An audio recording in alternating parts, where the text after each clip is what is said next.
everyone, welcome to the community classroom. This is Dr. Tracey McCarthy, psychologist, attorney, and educator. We're going to be addressing again ancient roots and modern branches. We're going to be focusing this time, however, on a biblical figure known as Lot. If you remember from the past video, we were discussing Addis and Cybele. We noted that Lot coded in Strong's Concordance for MM, which is that Magna Mater. So we're going to look at some reasons why there may have been this coding, what the relationship might be between Lot and these mythical figures. We're also going to look at dynamics related to Lot's ancestry and his descendants in order to get a better understanding of these linkages. We're also going to be looking at possible linkages between Lot, Africa, and America. And we're also going to look to see if there are some explanations for why some of the Lot narrative seems to link up with the West African narrative of them coming from the East and migrating to the West. And so we're going to be looking at a little bit of history and mythology and psychology as we try to understand some of the dynamics that are related to Lot.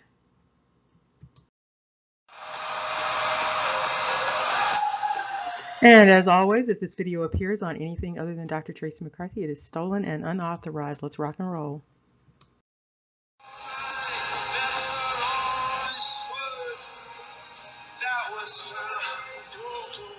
And let's just recap with Cybele and Lot.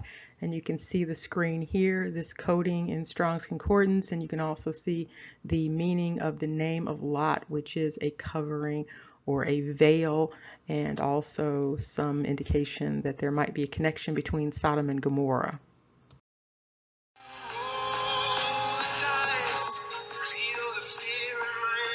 And here we have a few other words that convey this idea of Lot's identity. And so Lot is understood as covering or veil, and there are a few other words that are synonymous with this idea of covering, veil, being obscure, dark, more murky, cloudy, hidden, also Afer and Efer, and the translation of Africa.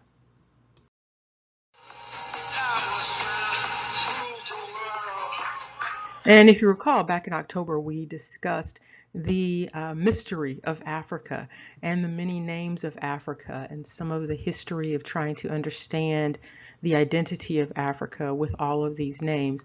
And as you recall, there was a correspondence to King Charles related to Africa. And if you look on the screen, you can see, if you remember this, some of the names, the ancient names of Africa. And those names included Amonis or Amoni.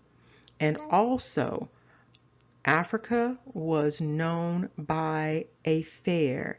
And a fair is from the nephew of Abraham.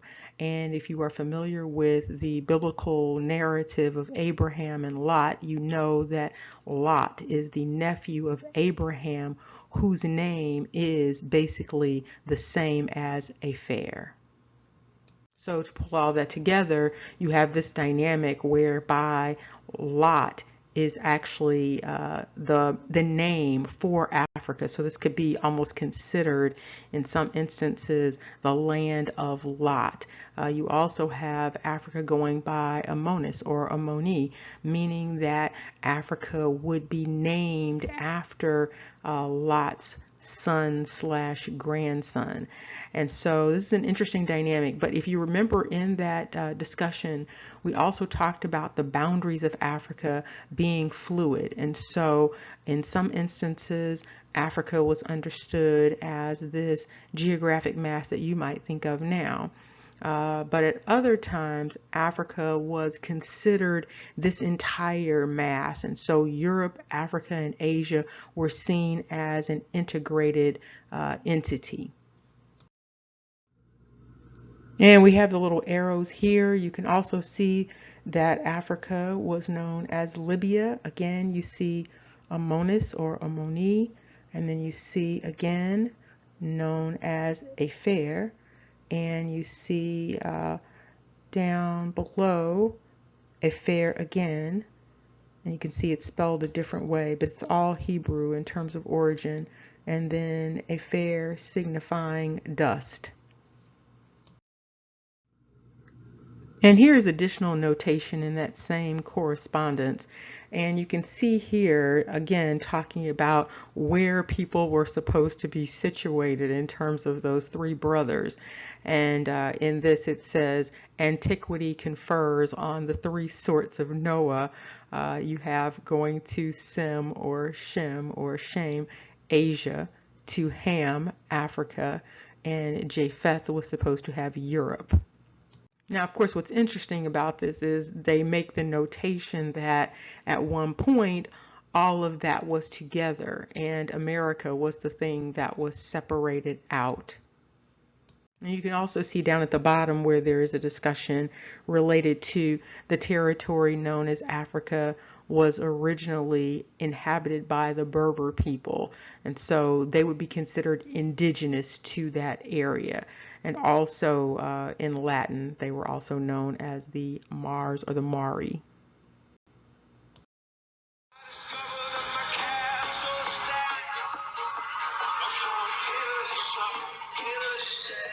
And here we can see the codings in Strong's Concordance for lot as it relates to a fair. And so again, they are just one and the same in terms of the meaning of the name. And so you can see the fair with the E, and it's coded at 0665. And with this one, it means ashes. Now, one thing you're going to note, there is a theme related to Lot in terms of his ancestry and his descendants with this idea of hidden, obscured, fire, ashes, burning. So there is a theme that's running through that particular family.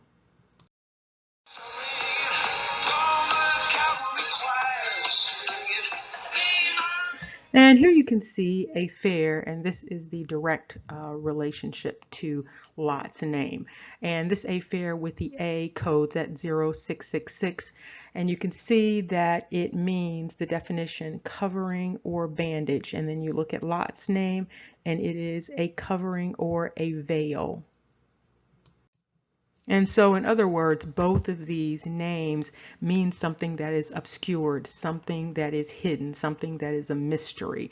And so you have it on one hand talking about the land that is Africa, and then you have it on the other hand talking about an actual man and his name.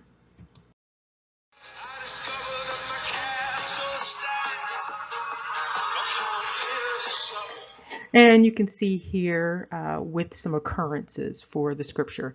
You can see again coding at the 666 for a fair, meaning a covering or bandage.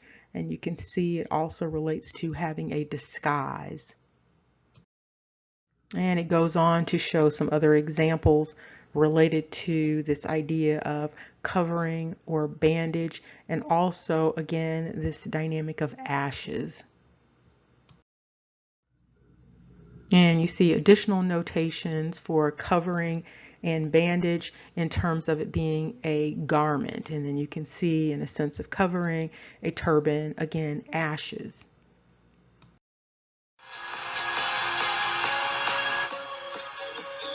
And here you can see a family tree with Lot, and you can see he is descended from Haran, and then you can see his siblings there, and then you can see his children, and then his grandchildren / children. And that's said because he had children. The narrative is that he had children by both of his daughters. And you can also see on here that the biblical Abraham is his uncle. Now, it's important to make note of his father because the land where a number of things have taken place, including the dynamics related to Addis and Cybele, that is the land of his father, Haran.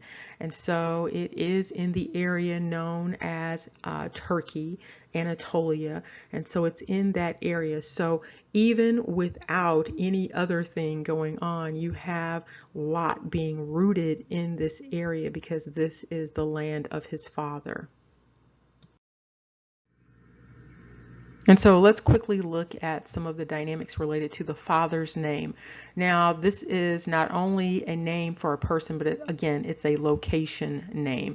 And so his name is pronounced Charon. It also looks like Haran. So the definition of this is crossroads. It's a city in northern Mesopotamia. And you can see that it's related to not only where Haran settled, but also where Abraham traveled to. Again, you can see the meaning of this name. It's related to being parched.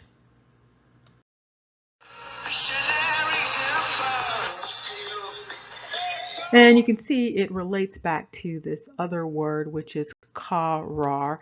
And again, it means to be hot or scorched, to burn. And so here you have additional definition information: to be hot or scorched, to burn, charred, to blow fiercely, to burn, burned, glow, kindle, parched, scorched. And then you see some other examples: be hot, scorched, Jerusalem under figure of a cauldron, burned, be burned, figurative of men in terms of judgment.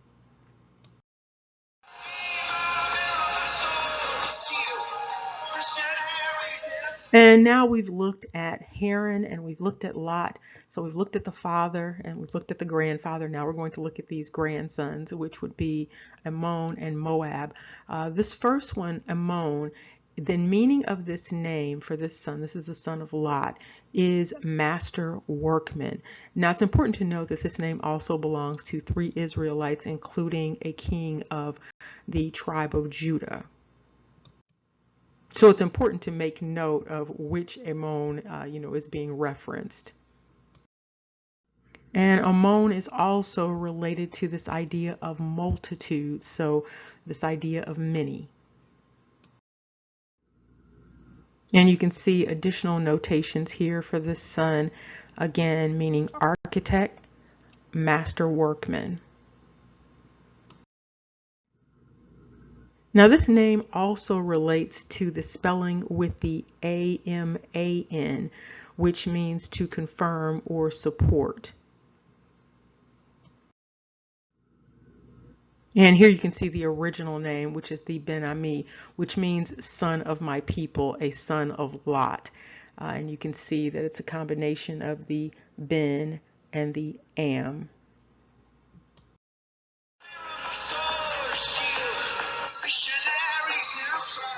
Now this name, Ammon, has multiple meanings. Again, remember there are these threads, and so there's an alternative way of spelling Ammon, and it is A-M-U-N. And A-M-U-N is related to this idea of being hidden. Okay, and so A-M-U-N, Ammon, means the hidden one. And so again, you have this theme coming from the father with this name that has, again, that polysemy dynamic going on. And so you have multiple meanings for this one name, and then you have a variety of spellings. Now, this Ammon also is related to Egypt.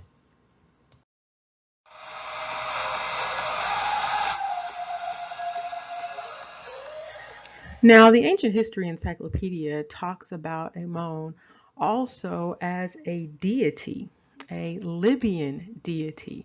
And so this is an important notation. And the modern name of this deity is Siva, which also sometimes relates to a deity known as Shiva. So clearly you can see there are a lot of things going on with this name, Ammon.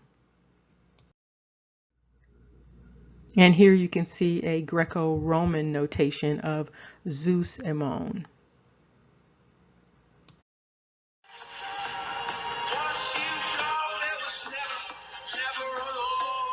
In addition to the Ammon deity, you also have another deity known as Molech or Moloch, and this is an idol of the Ammoni, also known as the Ammonite. This idol was worshipped not only by the wives of Solomon, but by Solomon himself.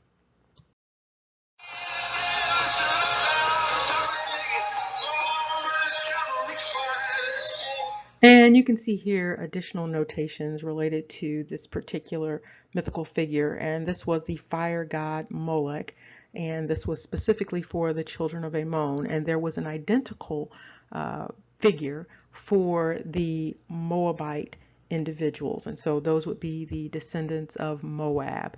And so you can see the notation also that fire gods appear to have been common to all of the Canaanite, Syrian, and Arab tribes.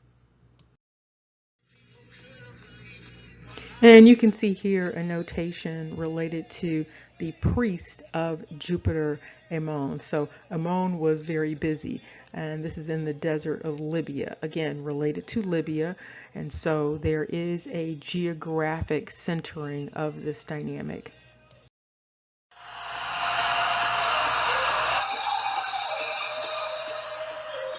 And now we've been looking at some of the history related to these names. So you have Lot, Haran, and Ammon. And now we're going to look at these ancient roots and see where they are in present day. So we have Ammon, and this has been identified as primarily a German surname, first found in Switzerland. And so you can see there's a reference to Bavaria, and there is a mentioning of this name as early as 1325 in that area. And you can see the notation here. The name can be primarily traced to an old noble family from the city of Augsburg. And you can see a couple of spelling variations up top, one with 3 N's and then 2 M's and 2 N's, and then even with the A and then the regular spelling you have here. You can also see down below when this name entered America. So you see 1730, 1743, 1743, and then 1754. And then you have another spelling variation with the A-M-E-N. And you can see with this one, it's noted as related to the Anglo-Saxon tribes in this instance. And then with the spelling, it says the surname Amen was first found in Kent on the roll of Battle Abbey. And so again, you can see that this name also entered America very early. So you have again in the 1700s entering America. It's also interesting to note that motto for this family surname, which is through so many dangers.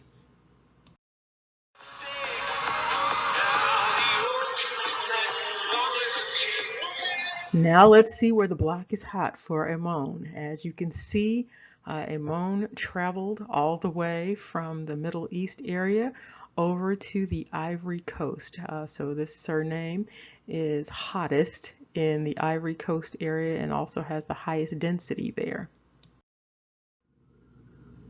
Now this surname spelled with just the A-M-O-N reveals a wide distribution, and so you have distribution just about everywhere but Greenland, and so you have it throughout Asia, you have it throughout Africa, you have it in the islands, you have it in South America, you have it in Central America, and you have it in North America. Now, of course, the place is hottest right there on that Ivory Coast, but you also see significant heat over in East Africa. And then as you look up in that Western European area also. And here you can look at the frequency, and you can see Ivory Coast area, 21,000 people with that surname. Tanzania, 18,000, drops down to Ghana at 5,000. And then interestingly, the Philippines at 3,000. Then you have Malawi, and then you have the United States coming in at almost 3,000. You have Austria, you have Rwanda, you have Nigeria, you have Germany. So this Ammon family has traveled far and wide. And here you can see additional dispersion. You see Kenya, Egypt, Namibia, Thailand, Zimbabwe, Uganda, Papua New Guinea, Slovenia, Saudi Arabia, Brazil, Ecuador. Again, this is a far traveling name right here, which is Ammon. So Ammon is all over the place. And continuing on, you see Ammon in South Africa. You see Ammon everywhere. Botswana, New Zealand, Solomon Islands. And so again, this is a widely dispersed surname. So this particular group apparently tends to migrate quite a bit. And you see an interesting notation here for Hungary at 348. Again, this is a widely dispersed surname, and it's a very ancient surname. And so again, significant distribution, significant migration. There seems to be no limit to the migration either. So it's not like there's migration to a particular part of the world. It is a wide dispersion. And here you can see with that standard spelling, a significant number in terms of outside of Africa for Germany at 10,000. And the dispersions continue. You see notations for Russia, Romania, Spain, Turkey, Israel, Venezuela, Argentina. Again, this is a name with significant dispersion. And yes, the block continues to be hot for Ammon all over the place. So you can see Italy, you can see Tunisia, you see Sweden, Monaco, Hong Kong. And so there is a presence that is completely global. And here are a few transliterations for this name. It appears that in transliterations you see the adding of the A on the end for most of these, and then you see something totally different down there with the Arabic transliteration.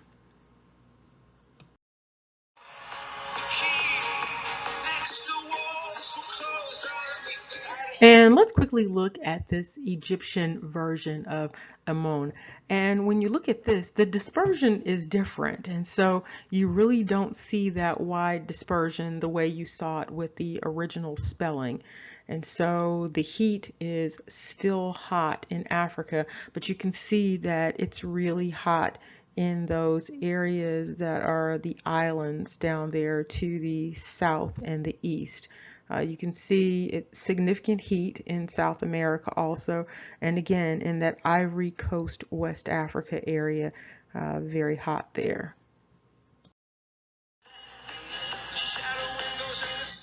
And here you can see the notations related to that heat map distribution. So you can see that the highest incidence is Indonesia, and then followed by Thailand, and then Argentina.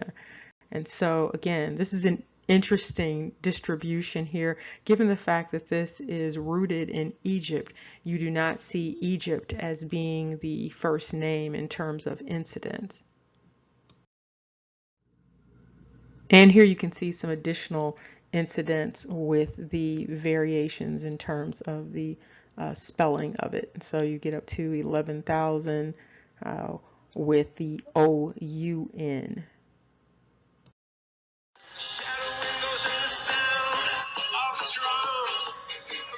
Now, when you change that spelling of Ammon to the Amen or Amen, you see now the prevalence in Egypt and the highest density in Togo.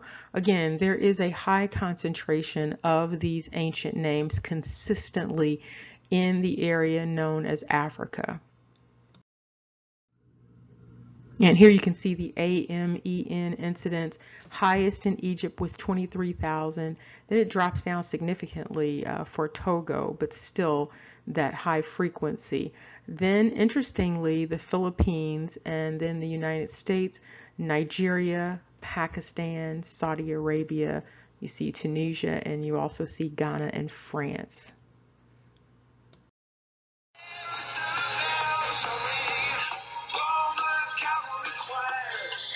Now let's quickly look at the brother.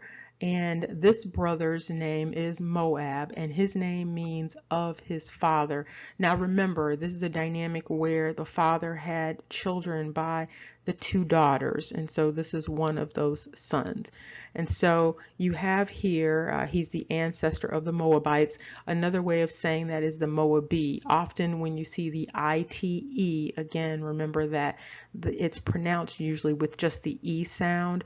And so what you have here is an interesting prevalence, which is the highest in Yemen and then the highest density in the Marshall Islands.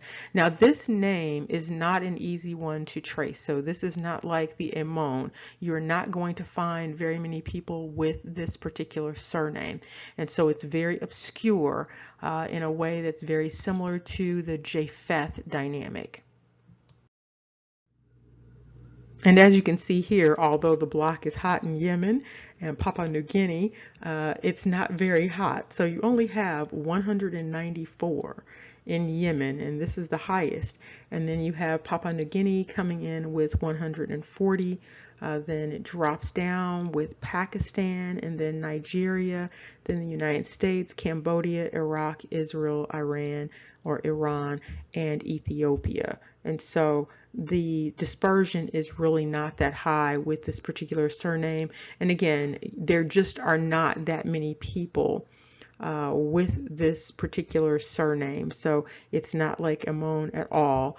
And again, very obscured in terms of the identity. And here you can see the heat map, and you can see there's not very much heat here. So you see a little bit of heat in the United States, a little bit of heat there in the West Africa area, hot over there in what would be considered the Middle East area. You see heat in those islands. But again, you can see there's a total absence. You look at South America, absent. Greenland, absent. Canada, absent. Most of Europe, you really don't see anything in Europe. Most of Africa, absent. So again, this is a very obscure surname. This surname has somehow survived through time. However, the numbers are very low. And what that might suggest is that the individuals are obscured and they are going by other names.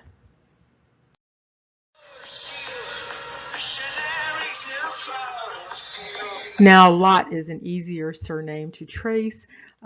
You can see there's a notation that the origins are primarily English, and then there's a notation of Jewish. However, Lot is not a Jewish name. There's sometimes conflation between Hebrew and Jewish. And so Lot would be understood as Hebrew, but he wouldn't be understood as Jewish, because Jewish would be a Jacobite or a Jacobi descendant from Jacob.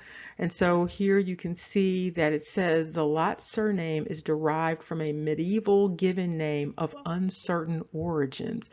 Again, so you see the surname Lot was first found in Kent, and it's where the family held a seat as the lords of the manor. Again, so suggesting nobility here. And so you can see the name showing up 1066, 1162, 1275. And then you can see variations in terms of the spelling down below. And you can see that this surname traveled and entered America very early in terms of settling. So this is a settler surname. So you have 1652 going into New Jersey, going into Long Island, 1652, Maryland, 1662, and Virginia, 1662. Now, what's interesting in this discussion is that, again, it indicates that this name means cover. There's also this notation related to it meaning allotment or land allotment. And then there is the HLOT. And so it's almost reminiscent of the hot that is related to the other relatives of Lot.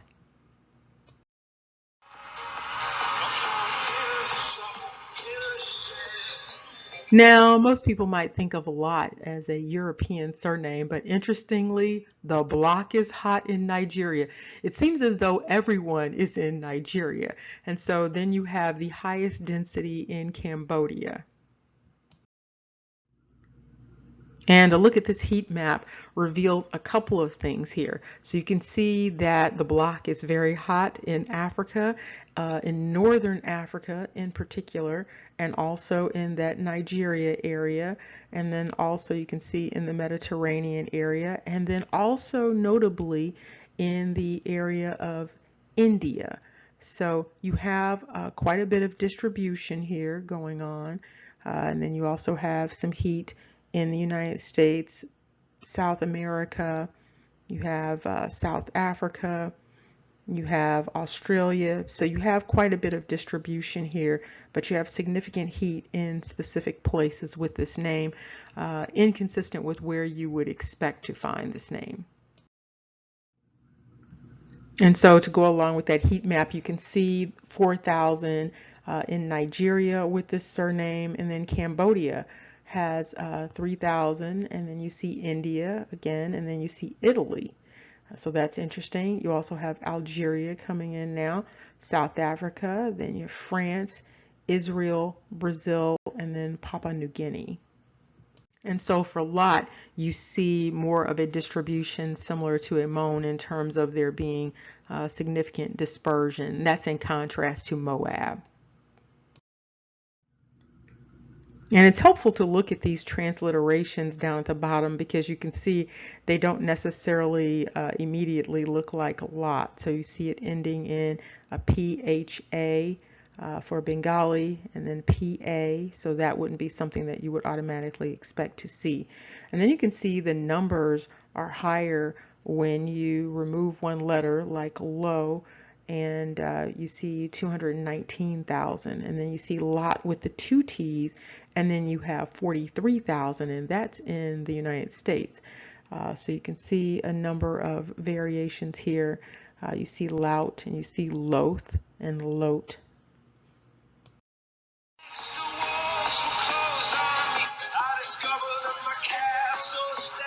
Now we're going to make a segue into this name Mari. This is related to Haran and also related to Lot. This is an ancient kingdom known as Mari. Now, interestingly, this ancient kingdom, there's a surname attached to it, and it's Mari, the M-A-R-I. And this surname was first found in Castile, which is in Spain. Now, many people are not aware of this kingdom because the kingdom has pretty much disappeared. However, this name is a girl's name, and it's pronounced Mari, and it means star of the sea. And you can see that there's also a relationship to the name Morag. Morag is also something that is noted in Marvel Comics, if you are familiar with Marvel.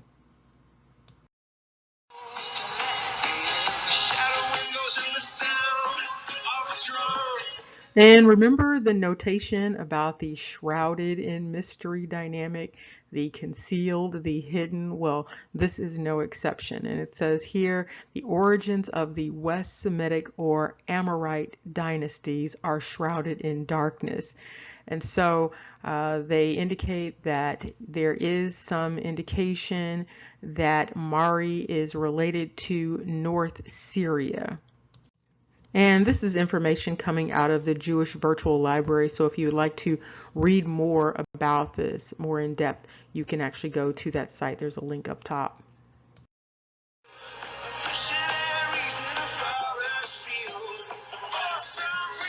And off to the right, you can see a map depicting where places were in ancient times. And you can see Mari on the map. You can also see Haran. If you look closely, you can see a place called Negar in Assyria. So you can see a number of places on this map to get an idea of where Mari was supposed to be located. And in the Ancient History Encyclopedia, it notes that Mari was a city-state located near the west bank of the Euphrates River, also in northern Mesopotamia.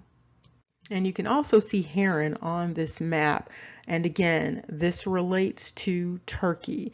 And so again, it's coming back to that dynamic of Attis and Cybele in this area. So there was a lot going on in this particular area in terms of mythology, in terms of history, in terms of human origin stories.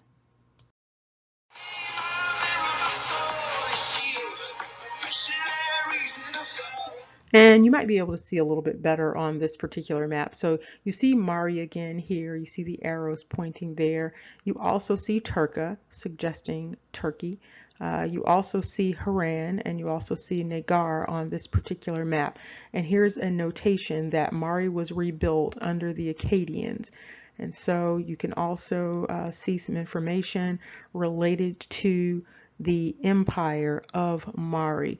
Again, most people have never heard of this particular empire, and so you might want to look a little bit more deeply into this in terms of your research.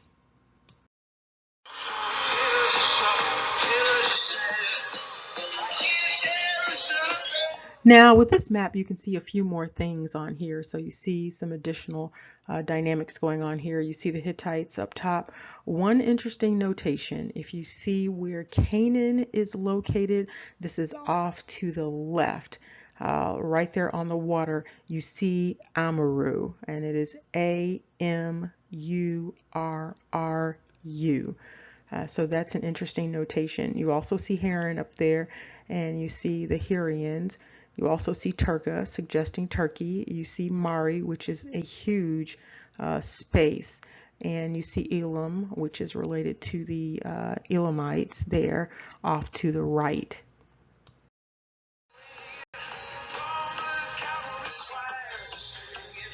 And so clearly you can see there was a lot going on in that area. That would have been the area of Lot's father, Haran. You also have in that area going on this Sodom and Gomorrah story related to Lot. And so this all is Lot's land in terms of this is his family's land. That you're talking about here.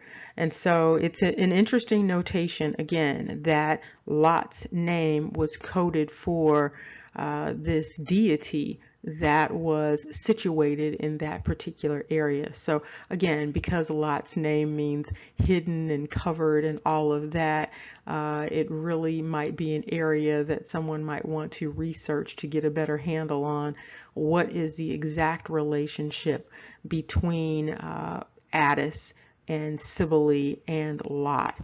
Okay, so here you have some notations, information related to Mari. And it talks about Mari being aligned with the dynasty.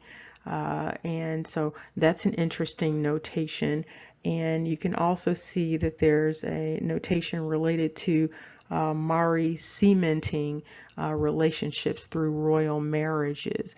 And you also see that there was some conflict with Mari and the Amorite or the Amori people. And it says that there were incursions and falling into chaos in relation to the Amorites or the Amori.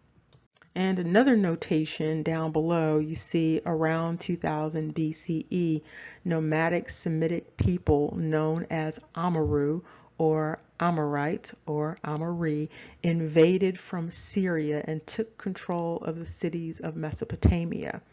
And so you can also see a notation related to the Mari again, but they were not able to keep out completely the Amorites or the Amori. And then you see down below another notation related to a group, the Shaka Naku.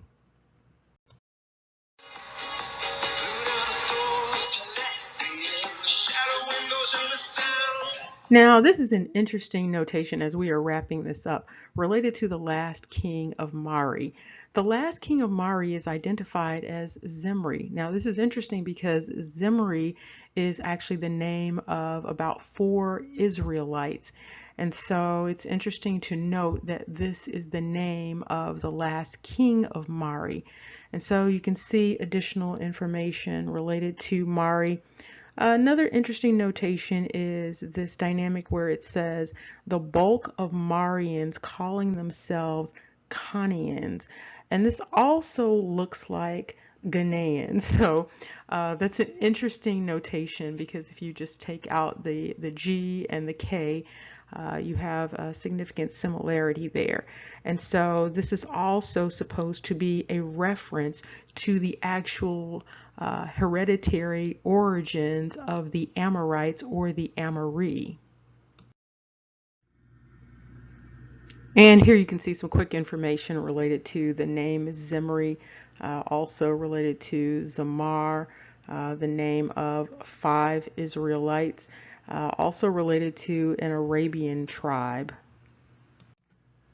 And if you look there in the middle, you see Zimri related to a chief of Simeon, and also notably a king of Israel. So here you have this odd dynamic where you have the last king of Mari being an Israelite with this name, and you also have a king of Israel going by this name. So it would be interesting to better understand sort of the family tree for these individuals going by the name of Zimri, and also it would be helpful to have family trees related to those entities understanding themselves as coming from the kingdom of Mari. Although this kingdom is now obsolete, it would be interesting to know a little bit more about the dispersion of the people that were originally a part of that kingdom.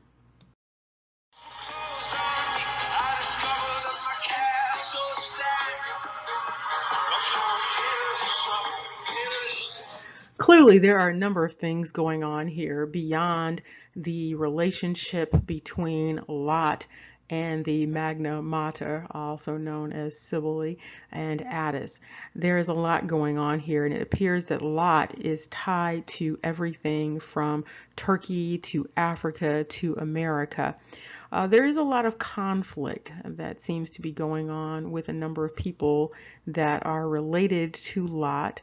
And there is also this dynamic of these unusual linkages between Asia Minor and America, particularly in the name of Amaru, indicating that this name, Amaru, may not necessarily be a quote-unquote American Indian name as originally understood. And so this name has some extremely ancient roots, and so ancient that it goes back to Turkey, which is sort of that cradle of civilization dynamic.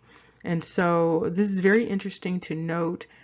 Definitely some different areas of research that people might want to pursue in trying to understand those ancient roots and these modern branches. And for those of you who are not familiar with Amaru, that is a name related to royalty, American indigenous royalty, and also Tupac Shakur's name is Tupac Amaru. Now, one of the questions that people might need to ask also is this dynamic of conquest. You have Dum Diversus, and then you have all of these conquest dynamics. And so another question would be, how did the name get over to America? How did all of these names related to Mari make it over to America? Was this a part of the conquest dynamic, or was this something that occurred naturally? Now, one thing that we do know is that individuals who are descended from Lot specifically, America is not their birthplace specifically, because Lot was not born in America. And so those individuals would be indigenous to those areas. However, there is, again, the conquest dynamic, but there may have also been some migration dynamics that are not clear at this point in time. It's impossible to disentangle all of this, because individuals who came from that area also were involved in conquest. And so when you have involvement in conquest, you have ethnic cleansing dynamics that we've talked about before. And so there may be a total wiping out of a lot of the culture of the indigenous people and then replacing it with the people that settle, that migrate in. And so you may have a lot of that going on. And so that may be a part of this migration dynamic and these names appearing in West that were originally in East.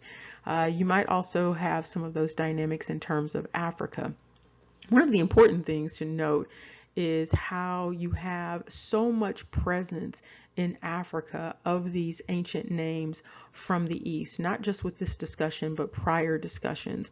And so it would be important to get a better handle on these migration narratives that people of West Africa in particular have been telling for forever. They've been saying that their homeland is not West Africa. They've been saying that their homeland is East. And so it would be important to find out what happened that they ended up migrating such large numbers.